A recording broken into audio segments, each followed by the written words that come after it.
सिखाने के लिए आए थे। अपने इस उद्देश्य की पूर्ति के लिए वे गांव दर गांव, शहर दर शहर होते हुए एक देश से दूसरे देश घूमते रहे और अपने पीछे रेरों किस्सों का तजाना छोड़ गए। आइए पढ़ते हैं उनमें से चंद किस्से। परमेश्वर की बुद्धि। एक गर्मी के दिन नसरुद्दीन एक बगीचे में खुबानी के पेड़ की छाया में आराम कर रहा था। अपने आसपास देखते हुए और प्रकृति की इस कृपा पर आश्चर्यचकित होते हुए उसने सोचा कि सेब, चेरी और अन्य छोटे फल पेड़ों पर क्यों उगते हैं, जबकि बड़े खरबूजे और कद्दू ज़मीन पर लताओं पर उगते हैं। कभी कभी भगवान के तरीकों को समझना मुश्किल होता है, उसने सोचा। कल्पना कीजिए कि खुबानी, चेरी और सेब ऊंचे पेड़ों पर उगते हैं, जबकि बड़े खरबूजे और कद्दू नाजुक लताओं पर उगते हैं। ठीक उसी समय मुल्ला की कल्पना में एक कच्ची खुबानी पेड़ से गिरकर उसके गंजे सिर से टकराने से बाधा उत्पन्न हुई। अपने विचारों से जागकर नसरुद्दीन खड़ा हुआ, अपने हाथ ऊपर उठाए और स्वर्ग की ओर मुंह किया और विनम्रतापूर्वक कहा, हे ईश्वर, आपकी बुद्धि पर सवाल उठाने के लिए मुझे क्षमा करें। आप सर्वज्ञ और सर्वशक्तिमान हैं। अगर पेड़ों पर खरबूजे उगते तो मैं अब दयनीय स्थिति में होता। 2 में 1। नसरुद्दीन कब्रिस्तान से होते हुए घर की ओर जा रहा था, जहां एक दफन चल रहा था। जब वह शोक मनाने वालों के समूह के पास से गुजरा, तो उसने उनमें से एक को यह कहते हुए सुना, आज हम सभी के लिए एक दुखद दिन है। हमने एक ईमानदार आदमी और एक राजनेता को दफनाया है। मुल्ला नसरुद्दीन तुर्की और संभवतः सभी इस्लामी देशों का सबसे प्रसिद्ध विनोद चरित्र है। उसकी चतुराई और वाक्पटुता के किस्से संभवतः किसी वास्तविक इमाम पर आधारित है। कहा जाता है कि उसका जन्म वर्ष 1207 में तुर्की के होर्तो नामक एक गांव में हुआ था और वर्ष 1237 में वह अक्सेहिर नामक मध्यकालीन नगर में बस गया, जहां ईस्वी 1285 में उसकी मृत्यु हो गई। तुर्की में वह नसरुद्दीन होजा या खोजा के नाम से मशहूर है, पर अन्य देशों में उनके अलग अलग नाम हैं, जैसे नसरुद्दीन, अवंती, अतेंती, आपंती, रूमेलिया का जोहा आदि। लंबी दाढ़ी और बड़ी सी पगड़ी वाला खोजा एक ऐसा पात्र है जो अपने दुबले-पतले गधे पर बैठकर जगह-जगह देश परदेश घूमता फिरता है। वह अपनी अनोखी सुअबुआ, तेज बुद्धि, साहस और हास्य व्यंग्य विनोद से सबको चकित कर देता है। मुल्ला नसरुद्दीन के इर्दगिर्द लगभग 350 कथाएं और प्रसंग घूमते हैं, जिनमें से बहुतों की सत्यता संदिग्ध है। उनके किस्सों में सीखने के लिए कुछ न कुछ जरूर होता है, लेकिन वो उपदेश के रूप में नहीं होते। उनकी हास्यास्पद हरकतें होती है, जो आखिर में कोई न कोई संदेश देती है। वैसे भी व्यंग्य में कही हुई बात ही लोगों के याद रहती है। ओशो अक्सर अपनी बातों में मुल्ला नसरुद्दीन के किस्सों का जिक्र करते थे। यहाँ मुल्ला नसरुद्दीन के कुछ किस्से हैं, जिससे उनकी हाजिर जवाबी का पता चलता है, और यह भी कि कैसे वे हंसी हंसी में बड़ी बात कह देते थे। बात उन दिनों की है जब खोजा की प्रसिद्धि देश विदेश में फैल चुकी थी। पड़ोसी मुल्क के बादशाह को जब इस बात का पता चला तो उसे बहुत गुस्सा आया। उसने अपने मंत्रियों को बुलाकर कहा, सुना है कि हमारे पड़ोसी मुल्क में नसरुद्दीन खोजा नाम का एक आदमी अपने बादशाह को हमेशा उल्लू बनाता रहता है, क्या यह सच है? हाँ, बादशाह सलामत, यह सच है। मंत्रियों ने जवाब दिया, हमने सुना है कि खोजा बड़ा अक्लमंद और आलिम बूढ़ा आदमी कश्मीर के तंगमर्ग के पास एक सूफी दरगाह में लगभग जम चुके नल के पास वजू कर रहा था। वह श्रीनगर शहर में कुछ दोस्तों से मिलने पहली बार कश्मीर आया था। उनमें से एक ने उसे इस 300 साल पुराने दरगाह की सिफारिश की थी। उसने क़यामुद्दीन रेशी के बारे में पढ़ा था, जिसे बाबा रेशी के नाम से बेहतर जाना जाता है। वह संत था जो कश्मीरी राजा का आध्यात्मिक सलाहकार था और स्थानीय लोगों द्वारा उसका बहुत सम्मान किया जाता था। वह गर्भगृह के अंदर गया, किसी ने उसे नहीं रोका। उसने फारसी में प्रार्थना की, 5 मिनट में बाहर आ गया, अपने फेरन की जेब से बिस्कुट के पैकेट निकाले और दरगाह के पास बर्फ में खेल रहे छोटे लड़कों को बांटना शुरू कर दिया। उनमें से एक ने उससे एक कहानी सुननी चाही और जल्द ही नसरुद्दीन लड़कों को 10वीं शताब्दी के सेल्जुक राजा की कहानी सुना रहा था। अनातोलिया में विजय सेना ने कायसेरी के आसपास बीजान्टिन सेना के खिलाफ लड़ाई जीत ली और बिना किसी बाधा का सामना किए मरमारा तट इज़मित की ओर बढ़ गई। उन्होंने कोन्या के साथ केंद्रीय अनातोलिया पर विजय प्राप्त की। 1075 में उन्होंने एक महत्वपूर्ण बीजान्टिन शहर इज़निक पर कब्जा कर लिया और इज़निक में बस गए। एक ओर जहां विजय जारी रही, वहीं दूसरी ओर तुर्कों को लाकर विजित भूमि पर बसाया गया। सुलेमान शाह, जिन्होंने अनातोलिया में कई बस्तियों पर विजय प्राप्त की, ने सुल्तान मेलिक्सा के भाई सुल्तान टूटस की योजना को समाप्त करने के लिए अपनी सेना के साथ प्रतिद्वंद्वी पर हमला किया, जिसने सीरिया में एक राज्य स्थापित करने के लिए काम किया था। 1086 को अलेप्पो में दो सेनाएं आमने सामने हुईं। बच्चों ने ऐसी रोचक कहानी पहले कभी नहीं सुनी थी। वे उसे छोड़ने को तैयार नहीं थे, लेकिन नसरुद्दीन ने श्रीनगर में शाम की योजना बना रखी थी। हास्यदूत मुल्ला नसीरुद्दीन के मज़ेदार किस्से। जब मांगा एक व्यक्ति ने कुछ नहीं और नसीरुद्दीन ने की उसकी अदायगी। 3 वर्ष पहले मुल्ला नसीरुद्दीन के मज़ेदार किस्से। जब मांगा एक व्यक्ति ने कुछ नहीं और नसीरुद्दीन ने की उसकी अदायगी। आहा जिंदगी मुल्ला की कहानियाँ का अर्थ है ऐसे किस्से जिनमें उलझनों के बीच भी जीवन के आनंद, आह्लाद और मनोरंजन की त्रिवेणी प्रवाहित हो। जिंदगी जीने की जद्दोजहद, वर्चस्व का संघर्ष, तिक्रम, मूर्खता, चतुराई, जालसाजी, उलटफेर और ऐसा बहुत कुछ समेटे ये कहानियाँ सकारात्मक सोच को बढ़ावा देती है तथा उदासी के गहन पलों में जिजीविषा भी उत्पन्न करती है। और यही इन कहानियों की विशेषता है कि सदियों से ये जीवंत है। मुल्ला एक आला इंसान थे जो इस दुनिया को बुद्धिमत्ता, वाक्चातुर्य, मनोरंजन और हास्य विनोद की तरतीबें फाजिल है। उसका मुकाबला कोई नहीं कर सकता। यह कैसे हो सकता है? बादशाह बोला, एक मामूली आदमी आखिर इतना चतुर कैसे हो सकता है कि वह बादशाह को भी मात दे सके? आप सही फरमा रहे ऐ हुजूर, हमें भी यकीन नहीं है। अंत में बादशाह ने खोजा को मात देने के लिए स्वयं पड़ोसी राज्य में जाने का फैसला कर लिया ताकि वह यह साबित कर सके कि एक बादशाह मामूली आदमी से कहीं ज्यादा अक्लमंद होता है। खोजा के मुल्क में पहुंचकर बादशाह ने देखा कि एक आदमी खेत में काम कर रहा है। बादशाह ने उसके निकट जाकर उससे पूछा, तुम्हारे मुल्क में नसरुद्दीन खोजा नाम का एक आदमी रहता है। मैं उससे मिलना चाहता हूँ और देखना चाहता हूँ कि आखिर वह कितना अक्लमंद है। बूढ़ा आदमी कश्मीर के तंगमर्ग के पास एक सूफी दरगाह में लगभग जम चुके नल के पास वजू कर रहा था। वह श्रीनगर शहर में कुछ दोस्तों से मिलने पहली बार कश्मीर आया था। उनमें से एक ने उसे इस 300 साल पुराने दरगाह की सिफारिश की थी। उसने क़यामुद्दीन रेशी के बारे में पढ़ा था, जिसे बाबा रेशी के नाम से बेहतर जाना जाता है। वह संत था जो कश्मीरी राजा का आध्यात्मिक सलाहकार था और स्थानीय लोगों द्वारा उसका बहुत सम्मान किया जाता था। वह गर्भगृह के अंदर गया, किसी ने उसे नहीं रोका। उसने फारसी में प्रार्थना की, 5 मिनट में बाहर आ गया, अपने फेरन की जेब से बिस्कुट के पैकेट निकाले और दरगाह के पास बर्फ में खेल रहे छोटे लड़कों को बांटना शुरू कर दिया। उनमें से एक ने उससे एक कहानी सुननी चाही और जल्द ही नसरुद्दीन लड़कों को 10वीं शताब्दी के सेल्जुक राजा की कहानी सुना रहा था। अनातोलिया में विजय सेना ने कायसेरी के आसपास बीजान्टिन सेना के खिलाफ लड़ाई जीत ली और बिना किसी बाधा का सामना किए मरमारा तट इज़मित की ओर बढ़ गई। उन्होंने कोन्या के साथ केंद्रीय अनातोलिया पर विजय प्राप्त की। 1075 में उन्होंने एक महत्वपूर्ण बीजान्टिन शहर इज़निक पर कब्जा कर लिया और इज़निक में बस गए। एक ओर जहां विजय जारी रही, वहीं दूसरी ओर तुर्कों को लाकर विजित भूमि पर बसाया गया।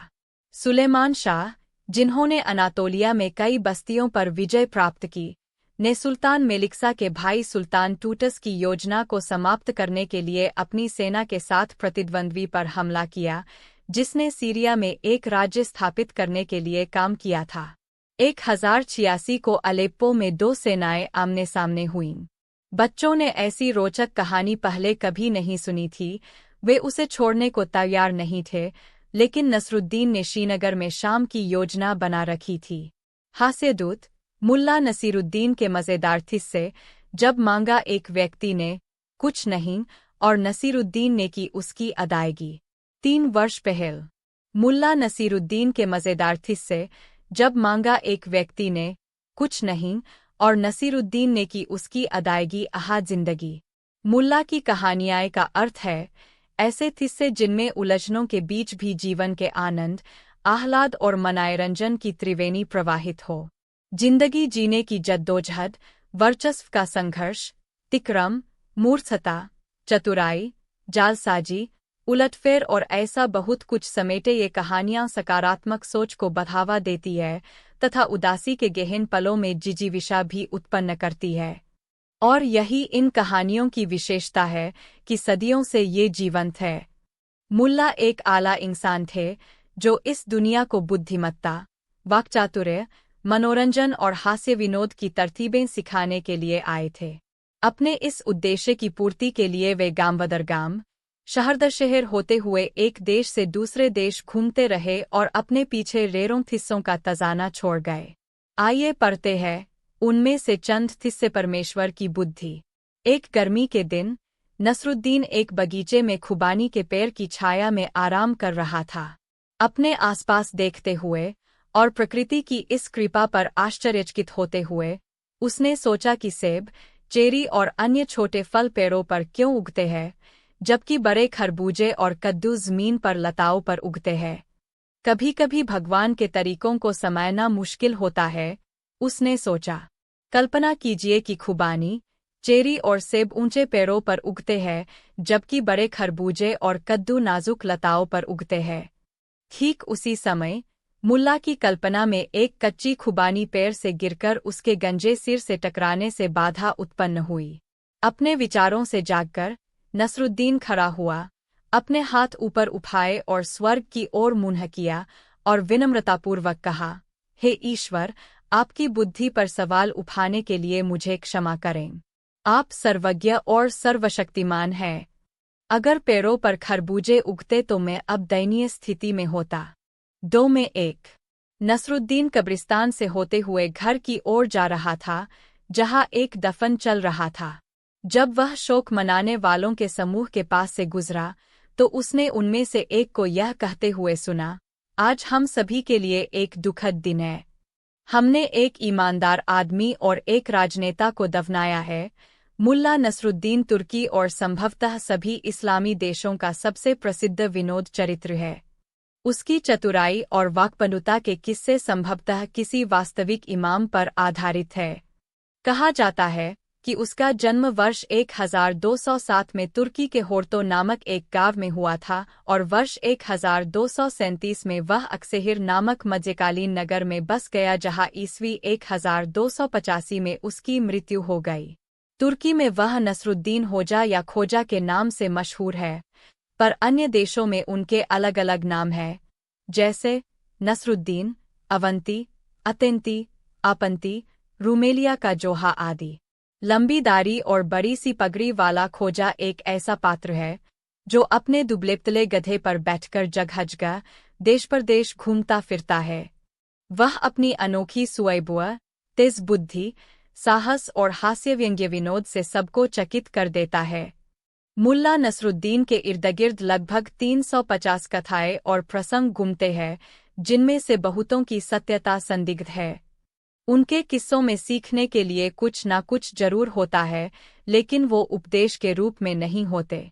उनकी हास्यास्पद हरकतें होती है, जो आखिर में कोई ना कोई संदेश देती है। वैसे भी व्यंग्य में कही हुई बात ही लोगों के याद रहती है। ओशो अक्सर अपनी बातों में मुल्ला नसरुद्दीन के किस्सों का जिक्र करते थे। यहाँ मुल्ला नसरुद्दीन के कुछ किस्से हैं, जिससे उनकी हाजिर जवाबी का पता चलता है, और यह भी कि कैसे वे हंसी हंसी में बड़ी बात कह देते थे। हास्यदूत मुल्ला नसीरुद्दीन के मज़ेदार किस्से। जब मांगा एक व्यक्ति ने कुछ नहीं और नसीरुद्दीन ने की उसकी अदायगी। 3 वर्ष पहले मुल्ला नसीरुद्दीन के मज़ेदार किस्से। जब मांगा एक व्यक्ति ने कुछ नहीं और नसीरुद्दीन ने की उसकी अदायगी आहा जिंदगी। मुल्ला की कहानियाँ का अर्थ है ऐसे किस्से जिनमें उलझनों के बीच भी जीवन के आनंद, आह्लाद और मनोरंजन की त्रिवेणी प्रवाहित हो।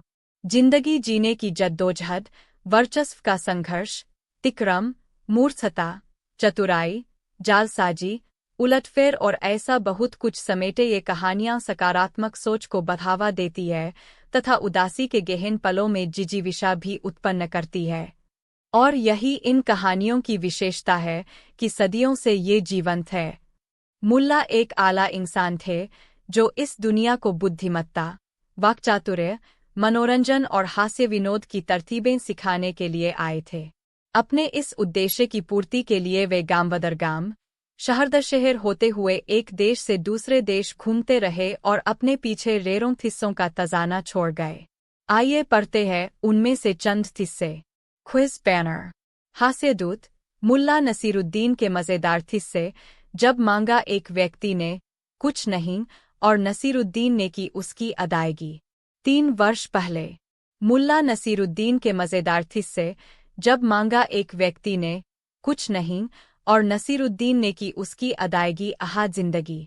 मुल्ला की कहानियाँ का अर्थ है ऐसे किस्से जिनमें उलझनों के बीच भी जीवन के आनंद, आह्लाद और मनोरंजन की त्रिवेणी प्रवाहित हो। जिंदगी जीने की जद्दोजहद, वर्चस्व का संघर्ष, तिक्रम, मूर्खता, चतुराई, जालसाजी, उलटफेर और ऐसा बहुत कुछ समेटे ये कहानियाँ सकारात्मक सोच को बढ़ावा देती है तथा उदासी के गहन पलों में जिजीविषा भी उत्पन्न करती है। और यही इन कहानियों की विशेषता है कि सदियों से ये जीवंत है। मुल्ला एक आला इंसान थे जो इस दुनिया को बुद्धिमत्ता, वाक्चातुर्य, मनोरंजन और हास्य विनोद की तरतीबें सिखाने के लिए आए थे। अपने इस उद्देश्य की पूर्ति के लिए वे गांव बदर गांव, शहर दर शहर होते हुए एक देश से दूसरे देश घूमते रहे और अपने पीछे रेरों किस्सों का खजाना छोड़ गए। आइए पढ़ते हैं उनमें से चंद किस्से। जादूगर नसीरुद्दीन। जब नसीरुद्दीन ने पकड़ी दावत से चम्मच उड़ाने वाले शख्स की चोरी और वो भी सोने की चम्मच को खुद उड़ाकर।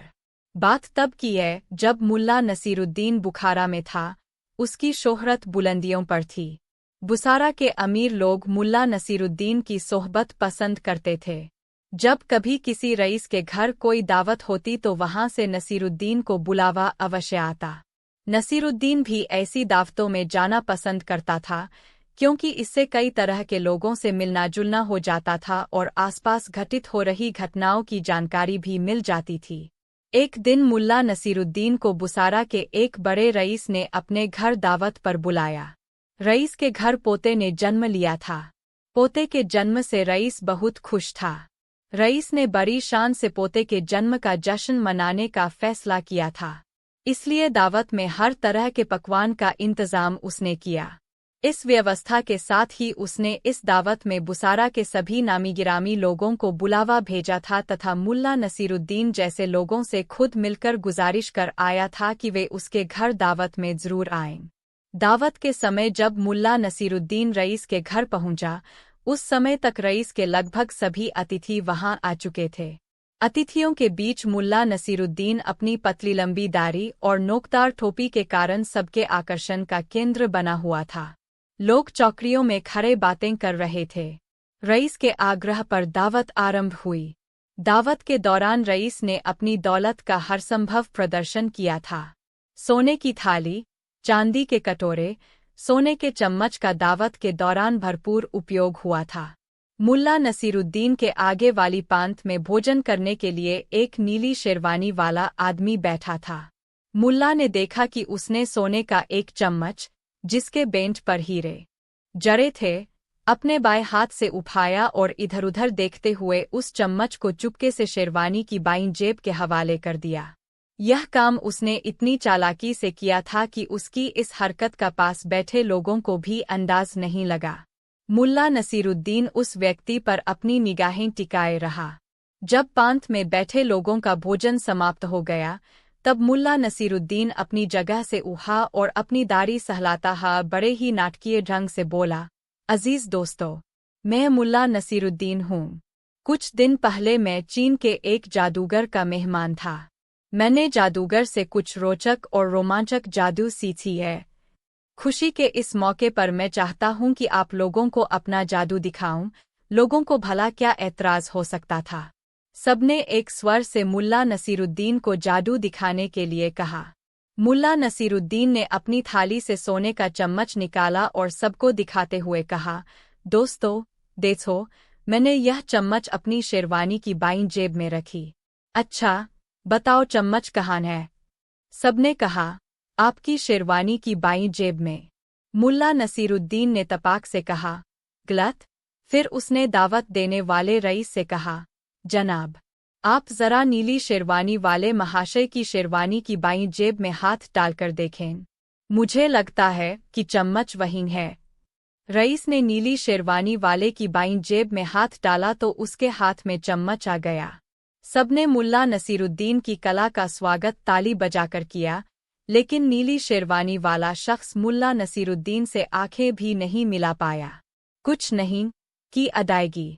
जब मुल्ला नसीरुद्दीन ने दो लोगों के झगड़े को सुलझाते हुए बतलाई घरे से कुछ नहीं निकालने की तरतीब। मुल्ला नसीरुद्दीन के घर के सामने दो लोग आपस में झगड़ रहे थे। उनमें से एक चीख चीख कर कह रहा था, यहाँ से तुम तब ही जा सकोगे जब मुझे मेरे मेहनताने के रूप में कुछ नहीं दे दोगे। दूसरा आदमी, जिसके सिर पर लकड़ियों का गट्ठर था, बार बार उसकी मिन्नत कर रहा था, बाबू साहब, कुछ नहीं तो कुछ नहीं ही होता है। यह कोई चीज़ तो है नहीं जिसका आदान प्रदान हो सके। मगर वह आदमी अड़ा था, मुझे कुछ नहीं चाहिए तो चाहिए। मुल्ला नसीरुद्दीन काफी देर से उन दोनों की यह दिलचस्प लड़ाई देख रहा था। वह टहलता हुआ उन दोनों के पास आ गया और उनसे पूछा, क्यों झगड़ रहे हो भाई? जिसके सिर पर लकड़ियों का गट्ठर था, उसने रुआंसे स्वर में कहा, हुजूर, इनसे मैंने सिर पर लकड़ियों का गट्ठर उठाकर रखने में मदद ली है। जब ये गट्ठर उठा रहे थे तब मुझसे पूछा था, तुम इस सहायता के एवज में मुझे क्या दोगे? मैंने इनसे साफ कहा, कुछ नहीं, क्योंकि इन्हें देने के लिए इस वक्त मेरे पास कुछ नहीं है। मुल्ला नसीरुद्दीन ने दूसरे व्यक्ति की ओर देखा, मानो पूछ रहा हो कि बोलो, तुम्हें कुछ कहना है? दूसरे व्यक्ति ने मुल्ला नसीरुद्दीन से कहा, हुजूर, मैंने कुछ नहीं पाने के लोभ में इस व्यक्ति का गट्ठर उठाया और यह व्यक्ति बिना कुछ नहीं दिए ही यहाँ से जाना चाहता है।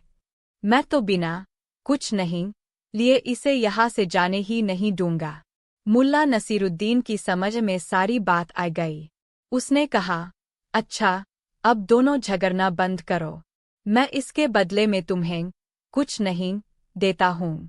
फिर उसने अपने घर के दरवाजे के पास पड़ा एक खाली घड़ा उस कुछ नहीं मांगने वाले व्यक्ति को दिखाया और बोला, जाओ, उस घड़े को वहां से उठाकर लाओ।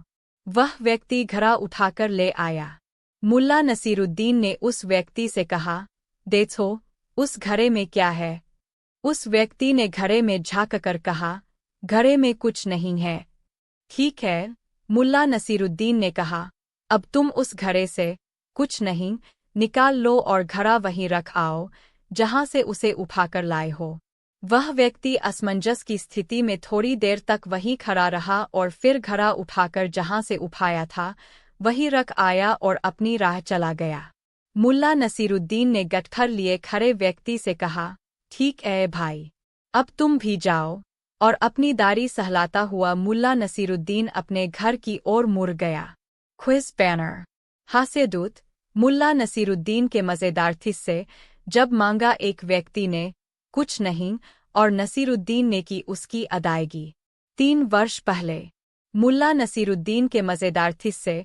जब मांगा एक व्यक्ति ने कुछ नहीं और नसीरुद्दीन ने की उसकी अदायगी। आहा जिंदगी। मुल्ला की कहानियाँ का अर्थ है ऐसे किस्से जिनमें उलझनों के बीच भी जीवन के आनंद, आह्लाद और मनोरंजन की त्रिवेणी प्रवाहित हो। जिंदगी जीने की जद्दोजहद, वर्चस्व का संघर्ष, तिक्रम, मूर्छता, चतुराई, जालसाजी, उलटफेर और ऐसा बहुत कुछ समेटे ये कहानियाँ सकारात्मक सोच को बढ़ावा देती है तथा उदासी के गहन पलों में जिजीविषा भी उत्पन्न करती है। और यही इन कहानियों की विशेषता है कि सदियों से ये जीवंत है। मुल्ला एक आला इंसान थे जो इस दुनिया को बुद्धिमत्ता, वाक्चातुर्य, मनोरंजन और हास्य विनोद की तरतीबें सिखाने के लिए आए थे। अपने इस उद्देश्य की पूर्ति के लिए वे गांव बदर गांव, शहर दर शहर होते हुए एक देश से दूसरे देश घूमते रहे और अपने पीछे रेरों किस्सों का खजाना छोड़ गए। आइए पढ़ते हैं उनमें से चंद किस्से। जादूगर नसीरुद्दीन। जब नसीरुद्दीन ने पकड़ी दावत से चम्मच उड़ाने वाले शख्स की चोरी, और वो भी सोने की चम्मच को खुद उड़ाकर। बात तब की है जब मुल्ला नसीरुद्दीन बुखारा में था। उसकी शोहरत बुलंदियों पर थी। बुसारा के अमीर लोग मुल्ला नसीरुद्दीन की सोहबत पसंद करते थे। जब कभी किसी रईस के घर कोई दावत होती तो वहां से नसीरुद्दीन को बुलावा अवश्य आता। नसीरुद्दीन भी ऐसी दावतों में जाना पसंद करता था, क्योंकि इससे कई तरह के लोगों से मिलना जुलना हो जाता था और आसपास घटित हो रही घटनाओं की जानकारी भी मिल जाती थी। एक दिन मुल्ला नसीरुद्दीन को बुसारा के एक बड़े रईस ने अपने घर दावत पर बुलाया। रईस के घर पोते ने जन्म लिया था। पोते के जन्म से रईस बहुत खुश था।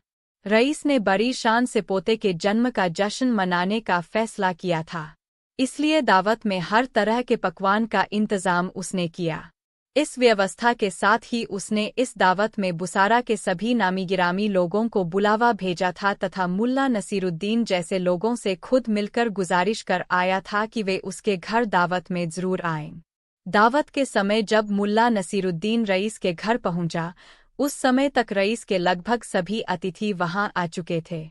अतिथियों के बीच मुल्ला नसीरुद्दीन अपनी पतली लंबी दाढ़ी और नोकदार टोपी के कारण सबके आकर्षण का केंद्र बना हुआ था। लोग चौकड़ियों में खड़े बातें कर रहे थे। रईस के आग्रह पर दावत आरंभ हुई। दावत के दौरान रईस ने अपनी दौलत का हरसंभव प्रदर्शन किया था। सोने की थाली, चांदी के कटोरे, सोने के चम्मच का दावत के दौरान भरपूर उपयोग हुआ था। मुल्ला नसीरुद्दीन के आगे वाली पांत में भोजन करने के लिए एक नीली शेरवानी वाला आदमी बैठा था। मुल्ला ने देखा कि उसने सोने का एक चम्मच, जिसके बेंच पर हीरे जड़े थे, अपने बाएं हाथ से उठाया और इधर-उधर देखते हुए उस चम्मच को चुपके से शेरवानी की बाईं जेब के हवाले कर दिया। यह काम उसने इतनी चालाकी से किया था कि उसकी इस हरकत का पास बैठे लोगों को भी अंदाज नहीं लगा। मुल्ला नसीरुद्दीन उस व्यक्ति पर अपनी निगाहें टिकाए रहा।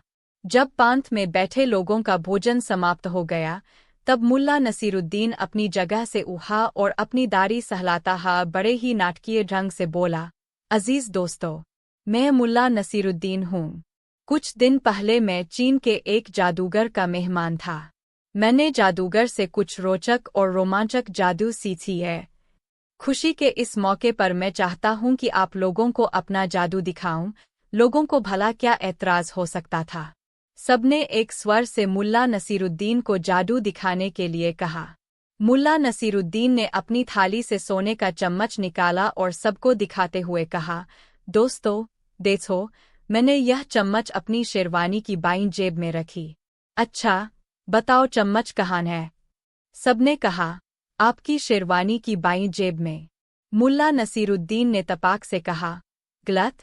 फिर उसने दावत देने वाले रईस से कहा, जनाब, आप जरा नीली शेरवानी वाले महाशय की शेरवानी की बाईं जेब में हाथ डालकर देखें।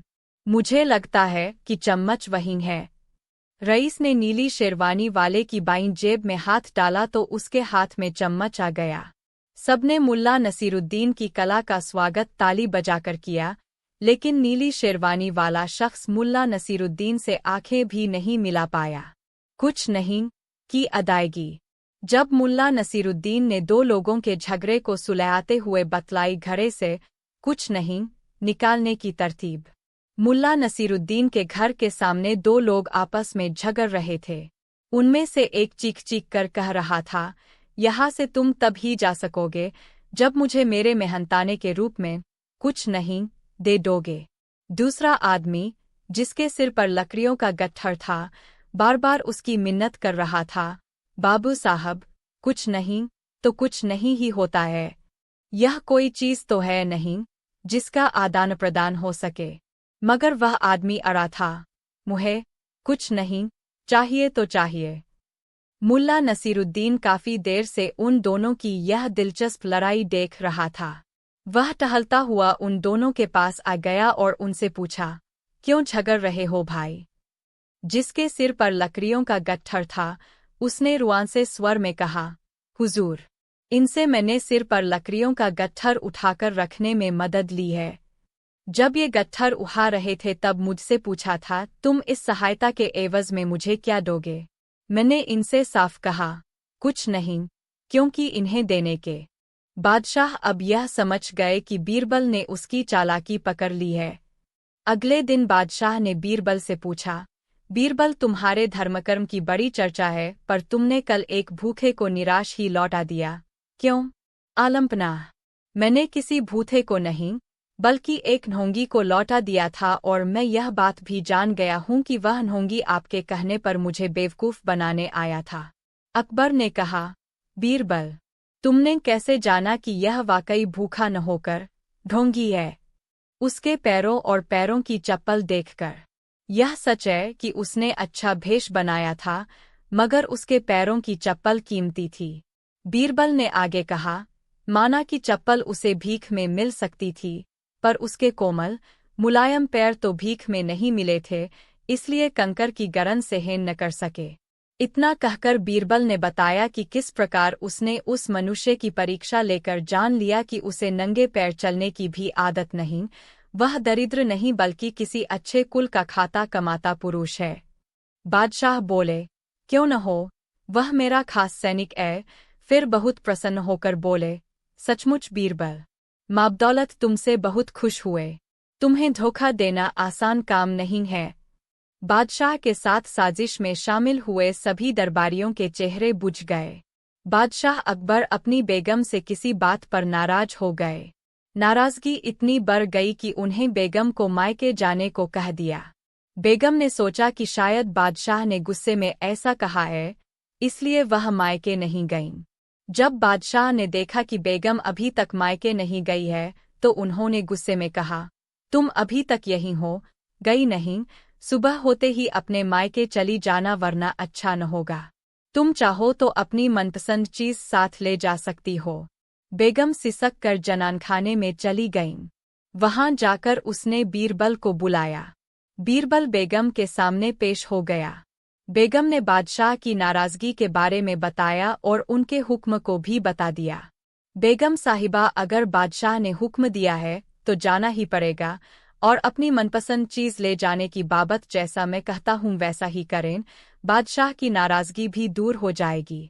बेगम ने बीरबल से कहे अनुसार बादशाह को रात में नींद की दवा दे दी और उन्हें नींद में ही पालकी में डालकर अपने साथ मायके ले आई और एक सुसज्जित शयन कक्ष में सुला दिया। जब बादशाह की नींद खुली तो स्वयं को अनजाने स्थान पर पाकर हैरान हो गए। पुकारा, कोई है? उनकी बेगम साहिबा उपस्थित हुईं। बेगम को वहां देखकर वे समझ गए कि वे अपनी ससुराल में है। उन्होंने गुस्से से पूछा, तुम हमें भी यहाँ ले आई? इतनी बड़ी गुस्ताखी कर डाली। मेरे सरताज, आपने ही तो कहा था कि अपनी मनपसंद चीज ले जाना, इसलिए आपको ले आई। यह सुनकर बादशाह का गुस्सा जाता रहा। मुस्कराकर बोले, जरूर तुम्हें यह तरकीब बीरबल ने ही बताई होगी। बेगम ने हामी भरते हुए सिर हिला दिया। एक रात सोते समय बादशाह अकबर ने यह अजीब सपना देखा कि केवल एक छोड़कर उनके बाकी सभी दांत गिर गए हैं। फिर अगले दिन उन्होंने देश भर के विख्यात ज्योतिषियों व नुजूमियों को बुला भेजा और उन्हें अपने सपने के बारे में बताकर उसका मतलब जानना चाहा। सभी ने आपस में विचार विमर्श किया और एक मत होकर बादशाह से कहा, जहांपनार, इसका अर्थ यह है कि आपके सारे नाते रिश्तेदार आपसे पहले ही मर जाएंगे। यह सुनकर अकबर को बेहद क्रोध हो आया और उन्होंने सभी ज्योतिषियों को दरबार से चले जाने को कहा। उनके जाने के बाद बादशाह ने बीरबल से अपने सपने का मतलब बताने को कहा। कुछ देर तक तो बीरबल सोच में डूबा रहा, फिर बोला, हुजूर, आपके सपने का मतलब तो बहुत ही शुभ है। इसका अर्थ है कि अपने नाते रिश्तेदारों के बीच आप ही सबसे अधिक समय तक जीवित रहेंगे। बीरबल की बात सुनकर बादशाह बेहद प्रसन्न हुए। बीरबल ने भी वही कहा था जो ज्योतिषियों ने, लेकिन कहने में अंतर था। बादशाह ने बीरबल को इनाम देकर विदा किया। बादशाह अकबर अपनी बेगम से किसी बात पर नाराज हो गए। नाराजगी इतनी बढ़ गई कि उन्हें बेगम को मायके जाने को कह दिया। बेगम ने सोचा कि शायद बादशाह ने गुस्से में ऐसा कहा है, इसलिए वह मायके नहीं गईं। जब बादशाह ने देखा कि बेगम अभी तक मायके नहीं गई है, तो उन्होंने गुस्से में कहा, तुम अभी तक यहीं हो, गई नहीं, सुबह होते ही अपने मायके चली जाना वरना अच्छा न होगा। तुम चाहो तो अपनी मनपसंद चीज साथ ले जा सकती हो। बेगम सिसक कर जनानखाने में चली गईं। वहां जाकर उसने बीरबल को बुलाया। बीरबल बेगम के सामने पेश हो गया। बेगम ने बादशाह की नाराजगी के बारे में बताया और उनके हुक्म को भी बता दिया। बेगम साहिबा, अगर बादशाह ने हुक्म दिया है तो जाना ही पड़ेगा, और अपनी मनपसंद चीज ले जाने की बाबत जैसा मैं कहता हूँ वैसा ही करें, बादशाह की नाराजगी भी दूर हो जाएगी। बेगम ने बीरबल से कहे अनुसार बादशाह को रात में नींद की दवा दे दी और उन्हें नींद में ही पालकी में डालकर अपने साथ मायके ले आई और एक सुसज्जित शयन कक्ष में सुला दिया। जब बादशाह की नींद खुली तो स्वयं को अनजाने स्थान पर पाकर हैरान हो गए। पुकारा, कोई है? उनकी बेगम साहिबा उपस्थित हुईं। बेगम को वहां देखकर वे समझ गए कि वे अपनी ससुराल में है। उन्होंने गुस्से से पूछा, तुम हमें भी यहाँ ले आई? इतनी बड़ी गुस्ताखी कर डाली। मेरे सरताज, आपने ही तो कहा था कि अपनी मनपसंद चीज ले जाना, इसलिए आपको ले आई। यह सुनकर बादशाह का गुस्सा जाता रहा। मुस्कराकर बोले, जरूर तुम्हें यह तरकीब बीरबल ने ही बताई होगी। बेगम ने हामी भरते हुए सिर हिला दिया। एक रात सोते समय बादशाह अकबर ने यह अजीब सपना देखा कि केवल एक छोड़कर उनके बाकी सभी दांत गिर गए हैं। फिर अगले दिन उन्होंने देश भर के विख्यात ज्योतिषियों व नुजूमियों को बुला भेजा और उन्हें अपने सपने के बारे में बताकर उसका मतलब जानना चाहा। सभी ने आपस में विचार विमर्श किया और एक मत होकर बादशाह से कहा, जहांपनार, इसका अर्थ यह है कि आपके सारे नाते रिश्तेदार आपसे पहले ही मर जाएंगे। यह सुनकर अकबर को बेहद क्रोध हो आया और उन्होंने सभी ज्योतिषियों को दरबार से चले जाने को कहा। उनके जाने के बाद बादशाह ने बीरबल से अपने सपने का मतलब बताने को कहा। कुछ देर तक तो बीरबल सोच में डूबा रहा, फिर बोला, हुजूर, आपके सपने का मतलब तो बहुत ही शुभ है। इसका अर्थ है कि अपने नाते रिश्तेदारों के बीच आप ही सबसे अधिक समय तक जीवित रहेंगे। बीरबल की बात सुनकर बादशाह बेहद प्रसन्न हुए। बीरबल ने भी वही कहा था जो ज्योतिषियों ने, लेकिन कहने में अंतर था। बादशाह ने बीरबल को इनाम देकर विदा किया। एक दफा शहंशाह अकबर ने घोषणा की कि यदि कोई व्यक्ति सर्दी के मौसम में नर्मदा नदी के ठंडे पानी में घुटनों तक डूबा रहकर सारी रात गुजार देगा, उसे भारी भरकम तोहफे से पुरस्कृत किया जाएगा। एक गरीब धोबी ने अपनी गरीबी दूर करने की खातिर हिम्मत की और सारी रात नदी में घुटने पानी में मासूम सर्फ। एक दिन बादशाह अकबर ने दरबार में आते ही दरबारियों से पूछा, किसी ने आज मेरी मूंछें नोचने की जुर्रत की, उसे क्या सजा दी जानी चाहिए? दरबारियों में से किसी ने कहा, उसे सूली पर लटका देना चाहिए। किसी ने कहा, उसे फांसी दे देनी चाहिए। किसी ने कहा, उसका गर्दन धड़ से तत्काल उड़ा देना चाहिए। बादशाह नाराज हुए। अंत में उन्होंने बीरबल से पूछा, तुमने कोई राय नहीं दी? जहांपनाह, खता माफ हो, इस गुनहगार को तो सजा के बजाय उपहार देना चाहिए, बीरबल ने जवाब दिया। बादशाह हौले से मुस्कराए, बोले, क्या मतलब? जहांपनाह, जो व्यक्ति आपकी मूंछें नोचने की जुर्रत कर सकता है, वह आपके शहजादे के सिवा कोई और हो ही नहीं सकता जो आपकी गोद में खेलता है। गोद में खेलते खेलते उसने आज आपकी मूंछें नोच ली होंगी। उस मासूम को उसकी इस जुर्रत के बदले मिठाई खाने की मासूम सजा दी जानी चाहिए, बीरबल ने खुलासा किया। बादशाह ने ठहाका लगाया और दरबारी बगले झांकने ला। सारा जग बेईमान। एक बार अकबर बादशाह ने बीरबल से शान से कहा, बीरबल, हमारी जनता बेहद ईमानदार है और हमें कितना बहुत प्यार करती है। बीरबल ने तुरंत उत्तर दिया, बादशाह सलामत। आपके राज्य में कोई भी पूरी तरह ईमानदार नहीं है, नहीं वो आपसे ज्यादा प्यार करती है। यह तुम क्या कह रहे हो बीरबल? मैं अपनी बात को साबित कर सकता हूँ बादशाह सलामत। ठीक है, तुम हमें साबित करके दिखाओ। बादशाह अकबर बोल। बीरबल ने नगर में लिंढोरा पिटवा दिया कि बादशाह सलामत एक भोज करने जा रहे हैं।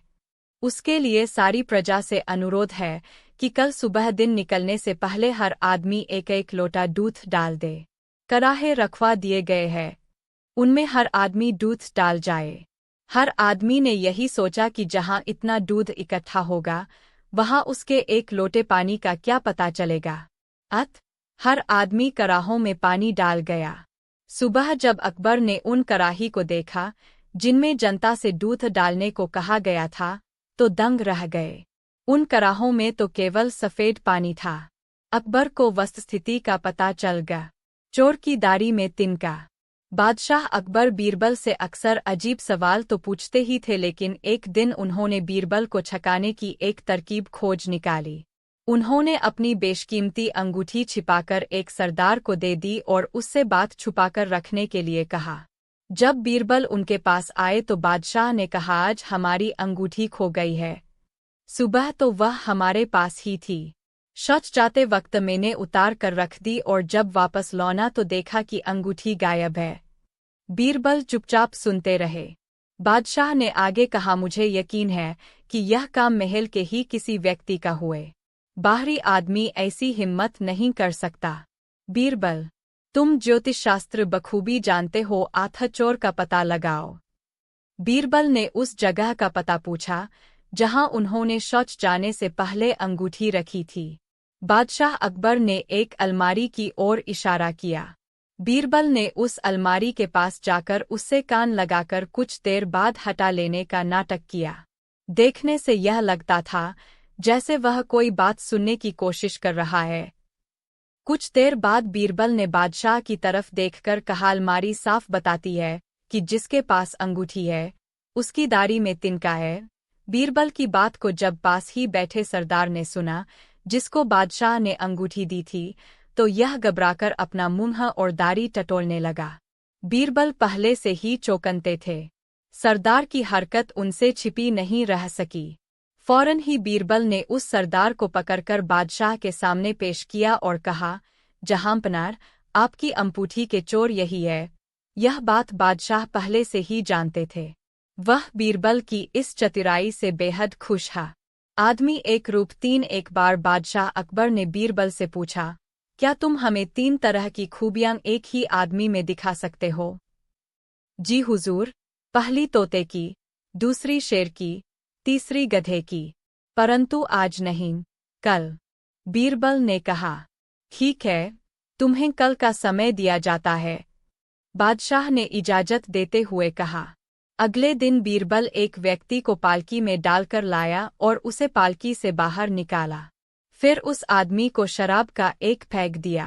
शराब पीकर वह आदमी डरकर बादशाह से विनती करने लगा, हुजूर, मुझे माफ कर दो, मैं एक बहुत गरीब आदमी हूँ। बीरबल ने बादशाह को बताया, यह तोते की बोली है। कुछ देर बाद उस आदमी को एक पैग और दिया तो वह नशे में बादशाह से बोला, अरे जाओ, तुम दिल्ली के बादशाह हो तो क्या, हम भी अपने घर के बादशाह हैं। हमें ज्यादा नखरे मत दिखाओ। बीरबल ने बताया, यह शेर की बोली है। कुछ देर बाद उस आदमी को एक पैग और दिया तो वह नशे में एक तरफ गिर गया और नशे में ऊटपटांग बड़बड़ाने लगा। बीरबल ने उसे एक लात लगाते हुए बादशाह से कहा, हुजूर, यह गधे की बोली है। बादशाह बहुत खुश हुए। उन्होंने बीरबल को बहुत सा इनाम दिए। लहरेंगी।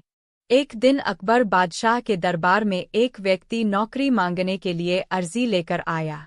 उससे कुछ देर बातचीत करने के बाद बादशाह ने उसे चुंगी अधिकारी बना दिया। बीरबल, जो पास ही बैठा था, यह सब देख रहा था। उस आदमी के जाने के बाद वह बोला, यह आदमी जरूरत से ज्यादा चालाक जान पड़ता है, बेईमानी किए बिना नहीं रहेगा। थोड़े ही समय के बाद अकबर बादशाह के पास उस आदमी की शिकायतें आने लगीं कि वह प्रजा को काफी परेशान करता है तथा रिश्वत लेता है। अकबर बादशाह ने उस आदमी का तबादला एक ऐसी जगह करने की सोची जहां उसे किसी भी प्रकार की बेईमानी का मौका न मिले। उन्होंने उसे घुड़साल का मुंशी मुकर्रर कर दिया। उसका काम था घोड़ों की लीद उठवाना। मुंशीजी ने वहां भी रिश्वत लेना आरंभ कर दिया। मुंशीजी साइसों से कहने लगे कि तुम घोड़ों को दाना कम खिलाते हो, इसलिए मुझे लीद तौलने के लिए भेजा गया है। यदि तुम्हारी लीद तौल में कम बैठी तो अकबर बादशाह से शिकायत कर दूंगा। इस प्रकार मुंशीजी प्रत्येक घोड़े के हिसाब से 1 रुपया लेने लगे। अकबर बादशाह को जब इस बात का पता चला तो उन्होंने मुंशीजी को यमुना की लहरें गिनने का काम दे दिया। वहां कोई रिश्वत व बेईमानी का मौका ही नहीं था। लेकिन मुंशीजी ने वहां भी अपनी अक्त के घोड़े दौड़ा दिए। उन्होंने नावों को रोकना आरंभ कर दिया कि नाव रोको, हम लहरें गिन रहे हैं। नावों को 2-3 दिन रुकना पड़ता था। नाव वाले बेचारे तंग आ गए। उन्होंने मुंशीजी को 10 रुपये देना आरंभ कर दिया। अकबर बादशाह को जब इस बात का पता लगा तो उन्होंने लिखकर आज्ञा दी, नावों को रोको मत, जाने दो। उस मुंशी ने उस लिखित में थोड़ा सुधार कर टंगवा दिया, नावों को रोको मत, जाने दो, और वसूली करने लगे। अंततः बादशाह को उस मुंशी को सार्वजनिक सेवा से बाहर करना ही पड़। कौन किसका नौकर। जब कभी दरबार में अकबर और बीरबल अकेले होते थे तो किसी न किसी बात पर बहस छिड़ जाती थी। एक दिन बादशाह अकबर बैंगन की सब्जी की खूब तारीफ कर रहे थे। बीरबल भी बादशाह की हाँ में हाँ मिला रहे थे। इतना ही नहीं, वह अपनी तरफ से भी 2-4 वाक्य बैंगन की तारीफ में कह देते। अचानक बादशाह अकबर के दिल में आया कि देखें बीरबल अपनी बात को कहाँ तक निभाते हैं। यह सोचकर बादशाह बीरबल के सामने बैंगन की बुराई करने लगे। बीरबल भी उनकी हाँ में हाँ मिलाने लगे कि बैंगन खाने से शारीरिक बीमारियां हो जाती है, इत्यादि। बीरबल की बात सुनकर बादशाह अकबर हैरान हो गए और बोले, बीरबल, तुम्हारी इस बात का यकीन नहीं किया जा सकता। कभी तुम बैंगन की तारीफ करते हो और कभी बुराई करते हो। जब हमने इसकी तारीफ की तो तुमने भी इसकी तारीफ की, और जब हमने इसकी बुराई की तो तुमने भी इसकी बुराई की। आखिर ऐसा क्यों? बीरबल ने नरम लहजे में कहा, बादशाह सलामत, मैं तो आपका नौकर हूँ, बैंगन का नौकर नहीं। किसकी नेमत। बादशाह अकबर प्राय भेष बदलकर सैर के लिए निकला करते थे। एक दिन वह बीरबल के साथ भेष बदलकर शहर से बाहर एक गांव में पहुंचे। वहां बादशाह ने देखा कि एक कुत्ता रोटी के टुकड़े को, जो कई दिनों की हो जाने की वजह से सूख कर काली पड़ गई थी, चबाचबाकर खा रहा था। अचानक बादशाह को दिल लगी करने की सुई। वह बोले, बीरबल, देखा, वह कुत्ता काली को खा रहा है। काली बीरबल की मां का नाम था। वह समझ गए कि आलमपनार दिल लगी कर रहे हैं, किंतु इस भावना को दबाकर वे तुरंत बोले, आलमपनार उनके लिए वही जिंदगी और नेमत है। नेमत बादशाह की मां का नाम था। बीरबल के जवाब को सुनकर बादशाह को चुप हो जाना पड़ा। कौन गधा तंबाकू खाता है? बीरबल तंबाकू खाया करते थे, मगर अकबर बादशाह नहीं खाते थे। एक दिन अकबर बादशाह को लज्जित करने के लिए सैर का बहाना करके तंबाकू के खेत में ले गए। वहां जाकर उन्होंने एक गधा खेत में चरने के लिए छुड़वा दिया। जब गधे ने तंबाकू नहीं खाई तो अकबर बादशाह बोले, बीरबल, देखो, तंबाकू कैसी बुरी चीज है, इसे गधा तक नहीं खाता। जहां पर यह सच है, गधे तंबाकू नहीं खाते, इंसान ही खाते हैं, बीरबल ने जवाब दिया। बीरबल का यह कटाक्ष सुनकर बादशाह अकबर शर्म से पानी पानी हो गए। किसका अफसर? एक बार वजीर अबिल फजल ने अकबर बादशाह के सामने बीरबल से कहा, बीरबल, तुम्हें अकबर बादशाह ने सुअर और कुत्तों का अफसर नियुक्त किया है। इस पर बीरबल ने कहा, बहुत खूब, तब तो आपको भी मेरी आज्ञा में रहना पड़ेगा। यह सुनते ही अकबर बादशाह हंस पड़े और वजीर अबिल फजल ने लज्जित होकर अपना सिर झुका लिए। किसकी दाढ़ी की आग? बादशाह अकबर की यह आदत थी कि वह अपने दरबारियों से तरह तरह के प्रश्न किया करते थे। एक दिन बादशाह ने दरबारियों से प्रश्न किया, अगर सबकी दाढ़ी में आग लग जाए, जिसमें मैं भी शामिल हूं, तो पहले आप किसकी दाढ़ी की आग बुझाएंगे? हुजूर की दाढ़ी की। सभी सभासद एक साथ बोल पड़े। मगर बीरबल ने कहा, हुजूर, सबसे पहले मैं अपनी दाढ़ी की आग बुझाऊंगा, फिर किसी और की दाढ़ी की ओर देखूंगा। बीरबल के उत्तर से बादशाह बहुत खुश हुए और बोले, मुझे खुश करने के उद्देश्य से आप सब लोग झूठ बोल रहे थे। सच बात तो यह है कि हर आदमी पहले अपने बारे में सोचता है। लेकिन मुंशीजी ने वहां भी अपनी अक्त के घोड़े दौड़ा दिए। उन्होंने नावों को रोकना आरंभ कर दिया कि नाव रोको, हम लहरें गिन रहे हैं। नावों को 2-3 दिन रुकना पड़ता था। नाव वाले बेचारे तंग आ गए। उन्होंने मुंशीजी को 10 रुपए देना आरंभ कर दिया। अकबर बादशाह को जब इस बात का पता लगा तो उन्होंने लिखकर आज्ञा दी, नावों को रोको मत, जाने दो। उस मुंशी ने उस लिखित में थोड़ा सुधार कर टंगवा दिया, नावों को रोको मत, जाने दो, और वसूली करने लगे। अंततः बादशाह को उस मुंशी को सार्वजनिक सेवा से बाहर करना ही पड़ा। कौन किसका नौकर। जब कभी दरबार में अकबर और बीरबल अकेले होते थे तो किसी न किसी बात पर बहस छिड़ जाती थी। एक दिन बादशाह अकबर बैंगन की सब्जी की खूब तारीफ कर रहे थे। बीरबल भी बादशाह की हाँ में हाँ मिला रहे थे। इतना ही नहीं, वह अपनी तरफ से भी 2-4 वाक्य बैंगन की तारीफ में कह देते। अचानक बादशाह अकबर के दिल में आया कि देखें बीरबल अपनी बात को कहाँ तक निभाते हैं। यह सोचकर बादशाह बीरबल के सामने बैंगन की बुराई करने लगे। बीरबल भी उनकी हाँ में हाँ मिलाने लगे कि बैंगन खाने से शारीरिक बीमारियां हो जाती है, इत्यादि। बीरबल की बात सुनकर बादशाह अकबर हैरान हो गए और बोले, बीरबल, तुम्हारी इस बात का यकीन नहीं किया जा सकता। कभी तुम बैंगन की तारीफ करते हो और कभी बुराई करते हो। जब हमने इसकी तारीफ की तो तुमने भी इसकी तारीफ की, और जब हमने इसकी बुराई की तो तुमने भी इसकी बुराई की। आखिर ऐसा क्यों?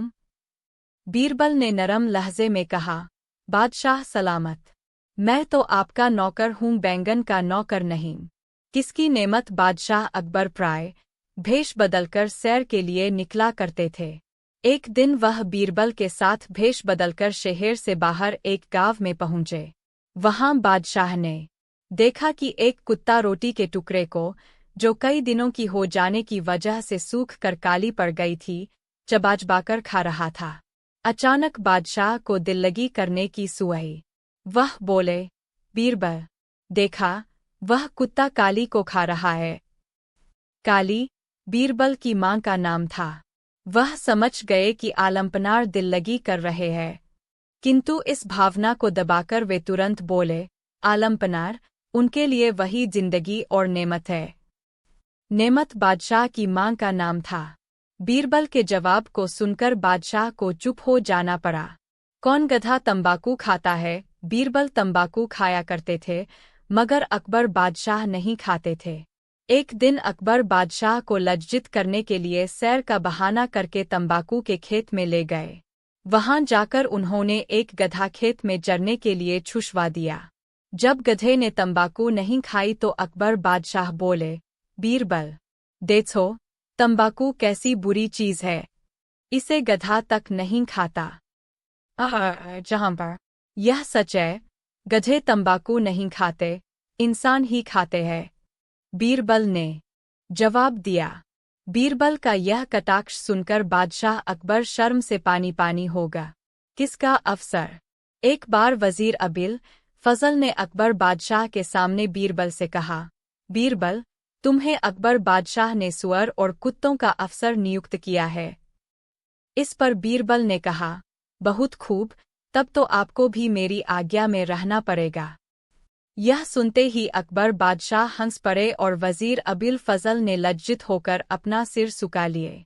किसकी दाढ़ी की आग? बादशाह अकबर की यह आदत थी कि वह अपने दरबारियों से तरह तरह के प्रश्न किया करते थे। एक दिन बादशाह ने दरबारियों से प्रश्न किया, अगर सबकी दाढ़ी में आग लग जाए, जिसमें मैं भी शामिल हूं, तो पहले आप किसकी दाढ़ी की आग बुझाएंगे? हुजूर की दाढ़ी की। सभी सभासद एक साथ बोल पड़े।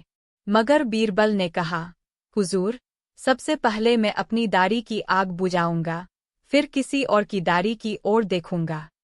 बीरबल के उत्तर से बादशाह बहुत खुश हुए और बोले, मुझे खुश करने के उद्देश्य से आप सब लोग झूठ बोल रहे थे। सच बात तो यह है कि हर आदमी पहले अपने बारे में सोचता है। अकबर बीरबल का नोकझोंक व हास-परिहास के सैकड़ों किस्से व चुटकुले जनश्रुतियों में प्रचलित है।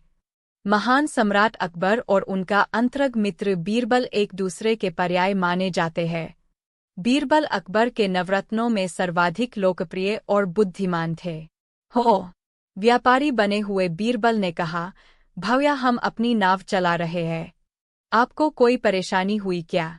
वह आदमी वहीं से चिल्लाया, क्या तुम्हें पता नहीं है कि बादशाह सलामत ने मुझे यमुना की लहरों का हिसाब रखने के लिए नियुक्त किया है?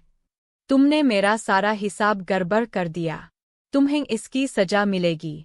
बीरबल बोले, सचमुच हमसे भूल हो गई है, हम माफी मांगते हैं। कर्मचारी बोला, मैं ऐसे माफ नहीं कर सकता। हाँ, अगर तुम लोग 50 अशर्फिया दो तो माफ कर सकता हूँ। यह तो बहुत ज्यादा है भैया, कुछ तो कम करो। बीरबल बोले, नहीं, इससे कम पर समझौता नहीं हो सकता। तभी व्यापारी के कपड़े में बादशाह अकबर वहां आ गए। उन्होंने वहीं से कहा, नहीं, हम 50 की जगह 100 देंगे, लेकिन अशर्फिया नहीं, 100 कोड़े। कर्मचारी ने ध्यान से व्यापारी की तरफ देखा। माफी मांगते हैं। कर्मचारी बोला, मैं ऐसे माफ नहीं कर सकता। हाँ, अगर तुम लोग 50 अशर्फिया दो तो माफ कर सकता हूँ। यह तो बहुत ज्यादा है भैया, कुछ तो कम करो। बीरबल बोले, नहीं, इससे कम पर समझौता नहीं हो सकता। तभी व्यापारी के कपड़े में बादशाह अकबर वहां आ गए। उन्होंने वहीं से कहा, नहीं, हम 50 की जगह 100 देंगे, लेकिन अशर्फिया नहीं, 100 कोड़े। कर्मचारी ने ध्यान से व्यापारी की तरफ देखा। अब उसे अपनी भूल का पता चला। वह बादशाह के पैरों में गिर पड़ा और बोला, माफ करें जहांपनाह, मैं आपको पहचान न सका। बादशाह ने बीरबल की ओर देखा और कहा, तुम ठीक कहते थे बीरबल, कोई भी काम हो, भ्रष्ट अफसर उसमें पैसा ऐंठने का मौका निकाल ही लेते हैं। जी जाना, आप ठीक कहते हैं, बीरबल ने धीरे से कहा और चुप हो गए। एक दिन बादशाह अकबर ने घोषणा की कि जो आदमी सर्दी के इस मौसम में नदी के ठंडे पानी में रात भर खड़ा रहेगा, उसे शाही खजाने से पुरस्कृत किया जाएगा। इस घोषणा को सुनकर एक गरीब धोबी ने सारी रात नदी में खड़े खड़े बिता दी और अगले दिन बादशाह के दरबार में आकर इनाम मांगने लगा। बादशाह ने उस धोबी से सवाल किया, क्या तुम बता सकते हो किस शक्ति के सहारे तुम रात नदी में खड़े रहे? धोबी ने अदब के साथ जवाब दिया, आलमपनार, मैं कल सारी रात महल की छत पर जलते हुए चिराग को देखते रहा, उसी की शक्ति से मैं सारी रात नदी में खड़ा रह सका। बादशाह ने उसका जवाब सुनकर कहा, इसका मतलब तो यह हुआ कि महल की रोशनी की आंच की गर्मी के कारण तुम सारी रात पानी में खड़े रह सके, इसलिए तुम इनाम के सच्चे हकदार नहीं हो सकते। धोबी उदास हो गया और बीरबल के पास जाकर निराशा भरे स्वर में बोला, दरबार में बादशाह ने इनाम देने से इनकार कर दिया है। धोबी ने इसका कारण भी बीरबल को बता दिया। बीरबल ने गरीब धोबी को सांत्वना देकर घर भेज दिया। बादशाह ने अगले दिन बीरबल को दरबार में न पाकर एक खादिम को उन्हें बुलाने के लिए भेजा। खादिम ने उन्हें आकर सूचना दी, बीरबल ने कहा है कि जब उनकी खिचड़ी पूरी पक जाएगी तभी वह दरबार में आ सकेंगे। बादशाह को यह सुनकर बड़ा अचरज हुआ। वह अपने दरबारियों के साथ बीरबल के घर पहुंचे। वहां उन्होंने देखा कि 2 लंबे बांसों के ऊपर एक हंडिया में चावल रखकर उसे लटकाया गया है और नीचे जमीन पर आग जल रही है। बादशाह ने तत्काल पूछा, बीरबल, यह क्या तमाशा है?